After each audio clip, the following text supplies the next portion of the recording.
Olá, tudo bem? Será que é possível reformar uma casa de isopor, uma casa de EPS? Eu tenho recebido muito essa pergunta, tanto aqui no YouTube quanto lá no meu perfil do Instagram, nos directs, mensagens nos vídeos, até mesmo mensagens por e-mail. E a resposta é sim, você pode sim reformar uma casa de isopor. A questão que está em jogo, na verdade, é qual o nível de intervenção que você quer causar na sua casa, qual é o nível dessa reforma e o quanto você está disposto a pagar. E é justamente esse o assunto do nosso vídeo de hoje. Eu quero trazer aqui algumas reflexões para esclarecer para você quais são as variáveis envolvidas e até mesmo como resolver ou precaver essa possível dificuldade de uma mudança de layout futura que você pode passar. Mas antes de entrar no conteúdo direto do nosso vídeo, eu quero convidar você para minha aula. Eu vou dar uma aula ao vivo e gratuita no dia 7 de novembro do mês que vem agora, às 20 horas, sobre como projetar em EPS, como projetar estruturas em painéis monolíticos de EPS. É a minha Masterclass Como Projetar em EPS, que você pode se inscrever através do link que está aqui na descrição do vídeo. Vai ser uma aula gratuita e que não vai ficar gravada.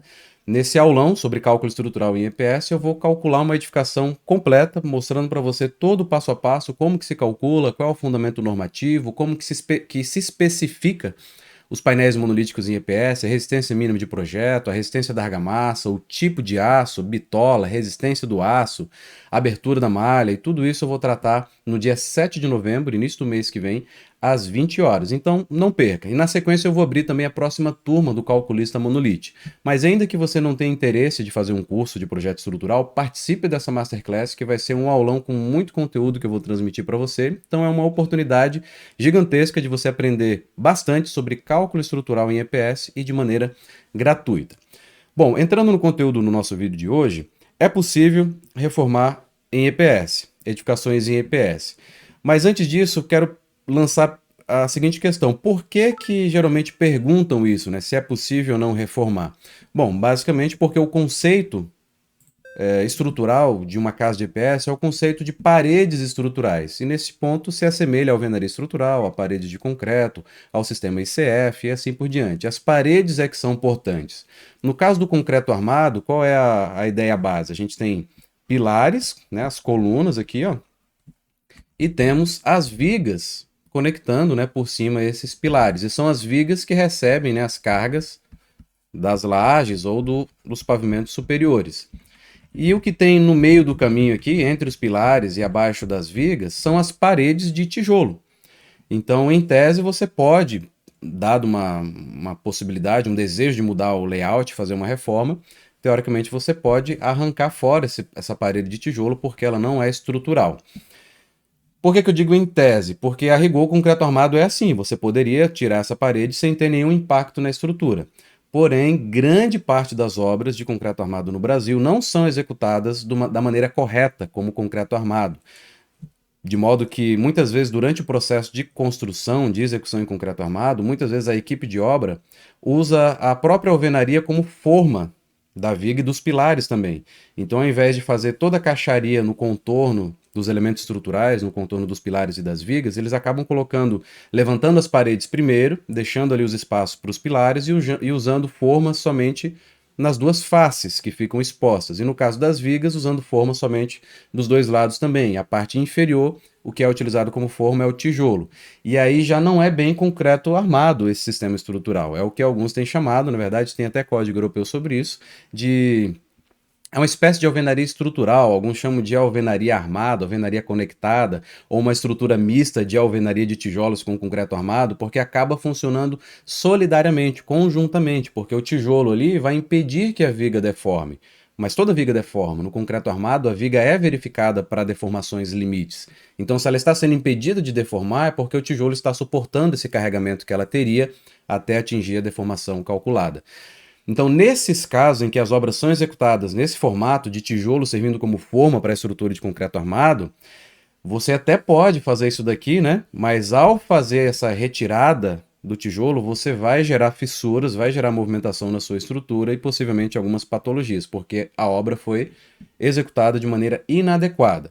Mas, ok, vamos deixar isso de lado, né? Em tese, se for executada corretamente a estrutura de concreto armado, você poderia tirar os elementos de vedação, poderia tirar os tijolos. Aqui ainda ficaria a questão, né? Você não pode tirar facilmente os pilares, né? E infelizmente às vezes acontece de você querer reformar a sua casa e quando você começa a derrubar as paredes, eu já trabalhei bastante com reformas, e quando começa a derrubar as paredes ali, aparece um pilarzão bem no meio da sala. E aí também teria essa dificuldade, né?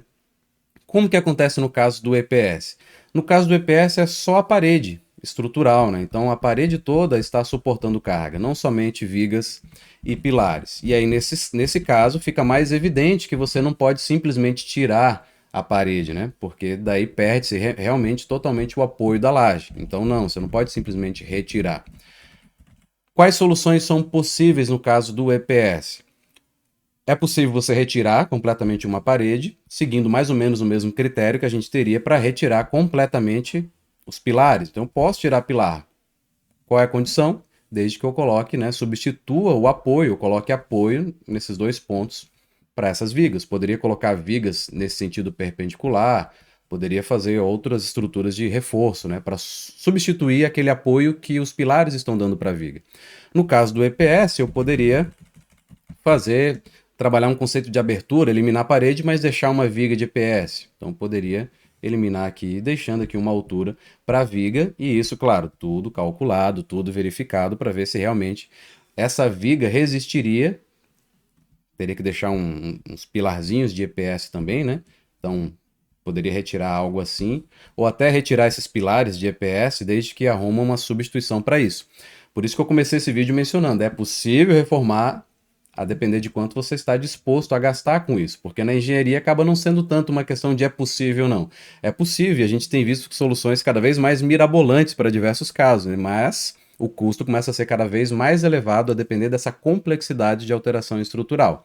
Então, assim como a gente teria uma grande complexidade para eliminar um pilar, a gente teria uma dificuldade também para eliminar um grande trecho de parede de EPS. E aberturas menores, Gabriel? Aberturas menores são mais fáceis de acontecer, desde que, claro, seja validado por um calculista que vai se responsabilizar por essa alteração. Tanto que vai calcular se pode ser feita essa abertura, se a viga resultante que vai ficar ali passa, atende, quanto deve ser validado por um engenheiro de execução, tem que ser acompanhado por um profissional legalmente habilitado, um engenheiro ou arquiteto. Então eu poderia chegar e meter uma máquina ali para cortar isso daqui, claro, não simplesmente chegar e meter uma máquina, precisa seguir um procedimento padrão de abertura de paredes, da mesma forma para as paredes que você vai eliminando, colocando escoras e tudo mais, não vou adentrar nesse ponto aqui, e depois vai eliminando aos poucos para não causar um assentamento brusco, né, uma movimentação brusca na estrutura, tem um procedimento para você seguir um passo a passo, mas eu estou simplificando aqui. Se eu meto ali uma lixadeira, enfim, faço o corte do meu painel na minha abertura, eu preciso saber de antemão se essa viga vai resistir aos carregamentos que estão aqui para cima e se os pilares, né, que estão resultando aqui também vão estar adequados para resistir esse carregamento. E aqui é um procedimento padrão de cálculo. Se a sua obra foi calculada por um calculista monolítico, por um calculista de sistema monolítico em EPS, e se ele tiver, claro, o histórico, né, o memorial de cálculo e tudo, ele pode ir lá consultar o seu histórico de cálculo e fazer uma verificação local. Ele vai ter ali registrado quais são as cargas naquela parede, se pode abrir uma abertura ali e se está ok. Se não, ele pode projetar do zero a estrutura e verificar, né, quais são as cargas. Não precisa projetar a estrutura completamente, claro, mas verificar quais são as cargas que essa parede recebe e aí verificar se ela resistiria sozinha com esse pórtico, né, de viga e pilares de EPS. Mas vejam, tudo isso aqui eu estou falando para o caso de paredes estruturais, paredes que recebem carga. Eu sei, Gabriel, mas as paredes de EPS são estruturais mesmo, né? As paredes de EPS, o painel monolítico, ele é um elemento estrutural, mas ele não precisa estar sempre sendo aplicado como estrutura. Na verdade, em muitos casos, tem sido utilizado o painel monolítico simplesmente como vedação, como se fosse substituindo aqui o tijolo. Inclusive, em alguns casos, especialmente em prédios grandes, para dar velocidade na execução, aliviar um pouco a carga, ter um isolamento térmico e assim por diante, tem sido utilizado mesmo estruturas de concreto armado, fechamento substituindo o tijolo por EPS. E aí ele está aqui dentro, é o mesmo conceito de concreto armado, tem que ter ali encunhamento e tudo mais para não ter essa solidarização entre as estruturas. Mas enfim, ele pode ser utilizado como vedação e aí a abertura de janelas, portas seria muito mais facilitada. É claro, ainda é recomendável fazer uma verificação, claro, da bandeira que ficaria, né? Se eu abrisse uma abertura aqui, para ver se ela resiste o seu peso próprio. Mas, em tese, ela não estaria recebendo carga. Em obras que são executadas completamente em EPS, também tem algumas paredes que acabam não servindo como estrutura, estão ali somente como vedação. Ou o cliente pode executar só a parte estrutural com painéis monolíticos e essas divisórias fazer com tijolo, por exemplo, um tijolo de 9 centímetros ali, uma parede fininha que é de baixo custo. Poderia fazer também. Ou seja, eu estou falando aqui de uma outra possibilidade de otimização ou de melhoria da concepção estrutural, pensando-se numa possível mudança de layout por parte do nosso cliente.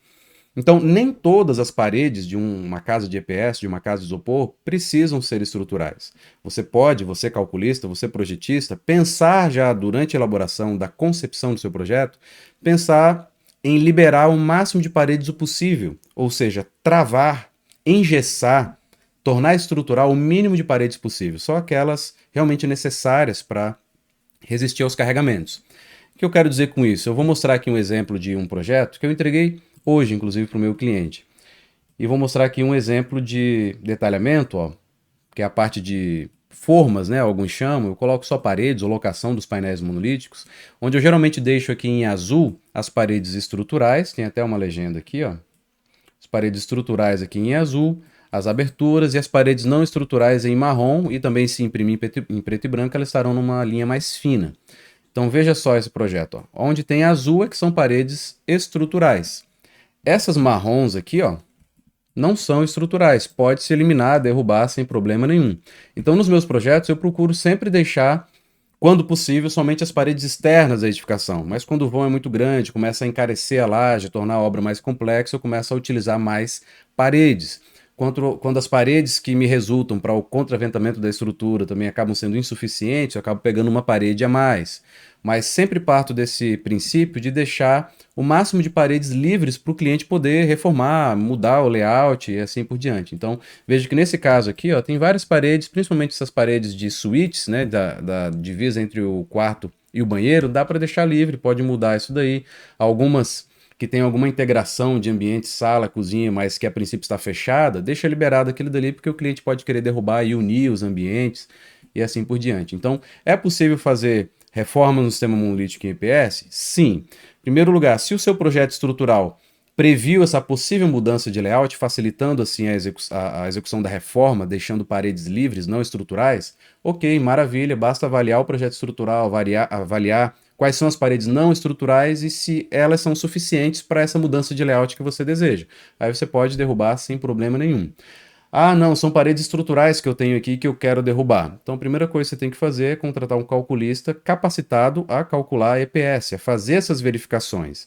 E aí vai fazer as medições em loco, vai verificar se você tem o projeto estrutural. Ideal é que você procure o projetista da sua estrutura, o calculista que projetou a sua obra, porque daí, com certeza, ele vai cobrar mais barato do que um outro engenheiro, porque o outro teria que fazer muito mais verificações até encontrar as cargas que chegam ali. Se você procura o seu calculista que projetou a sua edificação, ele já vai ter aquele histórico ali, já vai obter essa informação de carregamentos e fazer essa verificação muito mais facilmente. E aí ele vai dizer, não, aqui dá para a gente fazer uma abertura, não, aqui dá para derrubar a parede inteira, dá para colocar uma viga de concreto armado aqui no lugar onde está essa parede para substituir a placa de EPS, o painel de EPS, porque aqui eu poderia derrubar a parede e substituir aqui em cima colocando uma viga de concreto armado, se uma viga de EPS não tiver altura suficiente.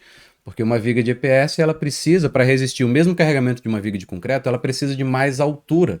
Então, às vezes soluciona, quando você precisa de menos altura, soluciona com a viga de concreto armado. Aí você poderia eliminar essa parte aqui.